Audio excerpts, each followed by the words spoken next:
Let's start out with the brother and sister stuff, because some people are wondering, who are they? We Roman Catholics believe these brothers and sisters are cousins, because in Aramaic, the language Jesus spoke, brother could be a fifth cousin.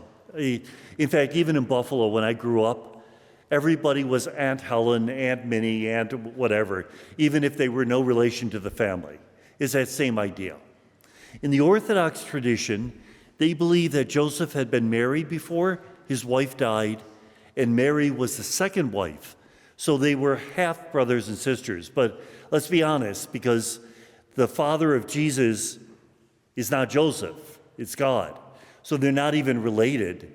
Nevertheless, people in the village would have thought of them as half brothers and sisters. And some of our Protestant brothers and sisters think that they're full-blooded brothers and sisters. We don't believe that, not because of Scripture. Scripture's a bit ambiguous. We don't believe it because of tradition, which goes all the way back, saying Jesus was the only child of Mary. Got that out? Okay.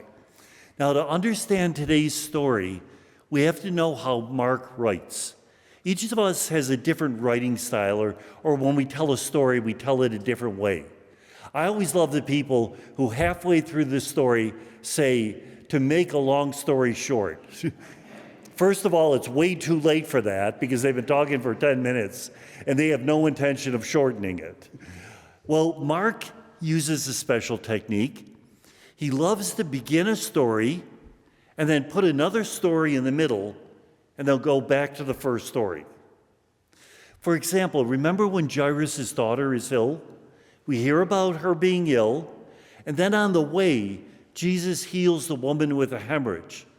And then we go back to Jairus' daughter. Mark loves that technique. So how is it used here? The family of Jesus come to take him home because they think he's out of his mind. Isn't that a strange passage? But really, if you think of it, they thought he was going to be the Messiah, king. And he's talking about being crucified. So the family's probably saying, the poor kid's been out in the sun too long. They're confused. The middle story is the Pharisees and the Sadducees who say that Jesus is possessed by a demon. And then you go back to the family of Jesus. What is Mark trying to tell us? He's trying to tell us that there are two reactions that you could have when you approach Jesus. You can get it wrong at first, and then eventually you get it right. Or you can reject it and say no. Notice there's no third possibility presented. Nobody gets it right from the start. We all have our doubts. We all have confusion. That's part of life, and that's what Mark is trying to tell us. Being a Christian isn't always an easy thing to do. And sometimes we're not sure what the right course would be to be a better Christian. And Mark is saying that's okay. Because even the family of Jesus, even Jesus' disciples, 3 times Jesus predicts his passion. 3 times the disciples respond inappropriately. There's a little consolation in this because there's 2 miracles that talk about these 2 choices. First miracle is when Jesus heals the blind man. Remember, he heals the blind man, says, "What do you see?" And the man says, "I see people, but they look like walking trees." People always say, how does he know what walking trees look like if he was blind? It doesn't say he was blind since birth. So Jesus has to heal him a second time. Isn't that odd? It reminds me of Aunt Esmeralda on Bewitched, always getting the thing wrong. What's happening here, this is what we call a faith miracle. It represents the faith of the disciples.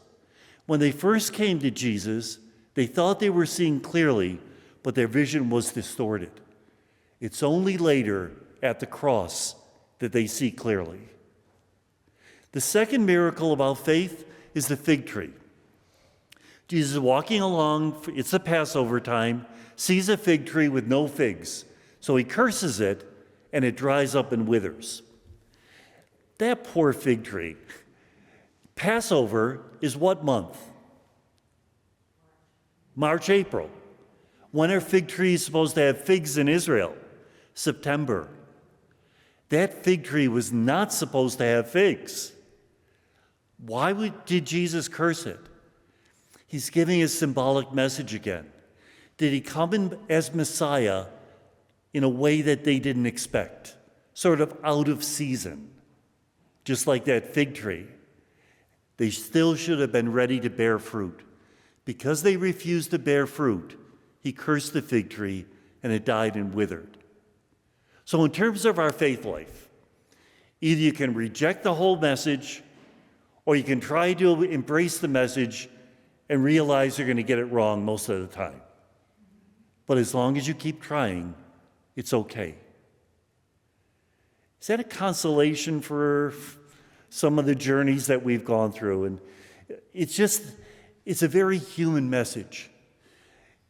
Even the Blessed Virgin Mary, who received that gift of grace, notice she's with the disciples when they come to take Jesus home because they think he's lost it. She's confused. To be confused is not sinful, it's to be human. To give up trying to find the truth is where sin comes in.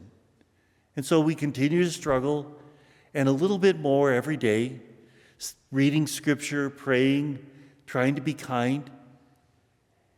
And if we don't give up, he's waiting for us.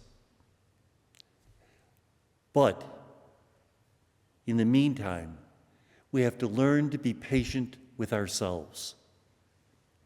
Why is it that we work on patience with everybody else, and the person that we find most difficult to forgive is often ourselves? We have to remember to look at our hearts the way Jesus does. Jesus, who looks at us and says, "Thank you that you didn't give up, even when you thought I didn't care, even when you thought I wasn't there. Thank you."